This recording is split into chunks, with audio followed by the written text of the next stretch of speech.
대전의 한 대학 캠퍼스, 공유 전동 킥보드가 아무렇게나 쓰러져 있습니다.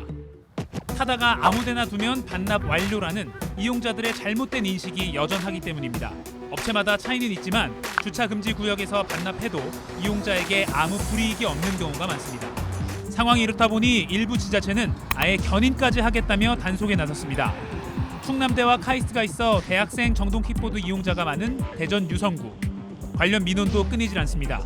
근데 애들이 놔더라도 이렇게 가지런하게 사람이 다닐 수 노는 게 아니라 자기 마음대로 정지한 상태 그대로 노는 거예요. 갈짓자로 놓고. 그러니까 사람이 다니기 힘들고.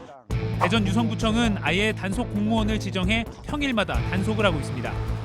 규정에 어긋난 곳에 세워진 킥보드를 적발하면 개고장을 붙이고 공유업체에 알려 빨리 치우게 하는 게 목적입니다. 취재진이 단속반을 따라 나서자마자 주정차가 전면 금지된 어린이 보호구역 내에 세워둔 킥보드를 잇따라 적발했습니다. 바코드까지 누르고 그 다음에 여기 위치 이거 지도를 해서 여기 자동적으로 띠가 위치 누르고 위치가 누르고 여기 업체 이름 메신저로 공유업체의 위치를 알려 빨리 치우도록 지도합니다.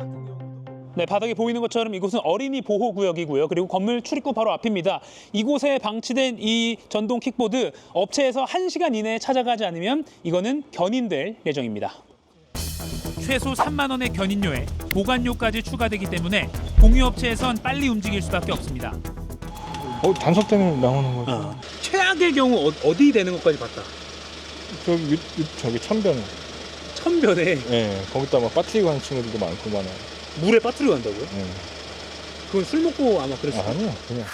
비교적 한가한 평일 오후였지만 이날 동행 단속 1시간 동안 적발된 전동 킥보드는 무려 15건에 달했습니다. 다행히 업체가 모두 1시간 이내에 수거해 견인 조치까지 이른 건 없었습니다. 지자체마다 단속 기준이 조금씩 다른 경우도 있습니다. 이 때문에 국회가 관련 규정을 명확하게 만들어야 한다는 목소리가 꾸준히 나옵니다. 이 전동 킥보드가 횡단보도 진출입로를 보행로 한가운데를 그리고 점자블록 위를 무단으로 막을 권리는 없습니다. 그리고 이렇게 킥보드에서 내리는 순간 모두가 보행자가 된다는 사실 잊어서는 안 되겠습니다. 밀착 카메라 이가혁입니다. 밤길을 질주하는 전동 킥보드. 한 명만 타야 한다는 규정을 어기고 2명이 타는 속칭 이치기입니다.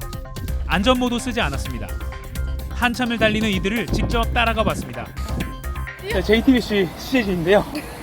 2인이서 타시는 게 왜 그런지 궁금해가지고. 그냥 둘째 어딜 가야 되는데 이게 앱이요. 성인 인증을 해야 된단 말이에요. 근데 저희 둘 중에도 한 명밖에 안 돼 있어서 같이 탄다고. 그럼 성인이시긴 한 거죠? 아니요, 19살. 19살이요? 고등학교 다녀요. 원동기 2종 면허가 있어야 되잖아요. 네. 그건 어떠세요? 그건 있으세요? 그거는 앱에서 안 해도 탈 수 있어요. 심지어 뒤에 타다가 다친 적이 있다고 합니다. 제 친구가 3명이서 타다가 엄청 크게 넘어졌어요. 저도 기습을 했어요. 타다가. 타다가? 네. 넘어져서? 뛰어져서. 그때도 친구랑 타다가? 그때는 제가 뒤에 탔어요. 운전은 제가 안 했어요. 이 학생, 제가 기자가 아니라 경찰이었다면 동승자를 태웠으니 범칙금 4만 원, 무면허니까 범칙금 10만 원, 안전모 미착용으로 또 범칙금 2만 원입니다. 특히 2인 탑승 전동 킥보드는 보행자에게도 흉기가 될 수 있습니다. 일산 호수공원에서 여고생 2명이 전동 킥보드 한 대를 같이 타고 가다가 60대 부부를 덮쳐 아내가 숨지고 남편이 다쳤습니다. 친구와 함께 킥보드를 탄 여고생은 한순간에 경찰 수사를 받는 피의자가 됐습니다. 그럼 전문가의 도움을 받아서 한 명이 탔을 때와 2명이 탔을 때 비교 실험 해보도록 하겠습니다. 우선 학생들 말대로 면허 입력을 건너뛰어도 타는데 아무 문제가 없었습니다. 운전면허가 등록되지 않았어요 라고 했는데 제가 만약에 면허가 없다고 가정하고 다음에 등록하기를 해도 그냥 이렇게 넘어갑니다. 첫 번째 실험은 장애물 피하기. 바퀴가 작아 혼자 타도 방향 전환이 쉽지 않은데 사람을 한 명 더 태우니 중심 잡는 게 쉽지 않습니다. 두 번째 실험은 돌발 상황 피하기입니다. 킥보드를 타고 가다 옆에 주차된 차 문이 갑자기 열린다면 한 명일 땐 비교적 안정적으로 피할 수 있었습니다. 2명일 땐 방향 전환 자체가 쉽지 않고 힘을 주면 과하게 방향이 꺾여 2차 사고 가능성도 컸습니다. 2명 이상 타면 운전이 힘들어지는 것도 있지만 뒤에 탄 사람도 위험에 크게 노출됩니다. 앞사람 등 말곤 보이는 게 없기 때문입니다. 과속 방지턱을 넘는 실험. 만약 앞에 방지턱이 있다고 운전자가 알려주지 않는다면 뒤에 탄 사람은 무방비로 킥보드에서 나가 떨어질 수도 있습니다. 혼자 탑승하기에 적합하게 제작된 1인용 전동 킥보드를 2명이 탑승을 하게 되면 제어가 어렵습니다.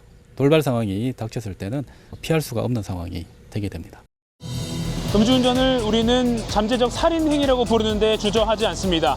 이제는 이런 전동 킥보드를 2명 이상 탑승하는 것도 그렇게 부를 수 있을 것 같습니다. 너무 과한 표현 아니냐라고 하기에는 일어나고 있는 사고가 너무나 많습니다. 밀착카메라 이가혁입니다.